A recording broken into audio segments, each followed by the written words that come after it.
What's up everybody, this is 13 with Superior Mobile by 13, and I've got a real quick simple build to display for you today. This is for a 2015 Nissan Rogue, and I have retrofitted it with the Morimoto Mini H1 projector assembly and the OG classic shroud of the Mini Gatling. There's no bells or whistles, no switchback strips, no RGB components, no lens etching, no nothing, just a simple retrofit.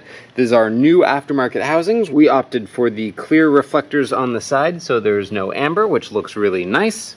And let me power these bad boys on for you. Okay, so we are going to be running an H1 HID bulb. We're running 50 watt ballast, so gonna be milking a lot of power out of this bad boy. And I get to do the install a little bit later, so I'll be sure and show you what it looks like on the vehicle. But it is, as you can expect, MH1 performance, which is really, really nice. Significantly better than you would expect out of the OEM rear reflector housings. Let me show it to you up on the wall there. Voila, that's what you get. HID performance, baby. Isn't it wonderful?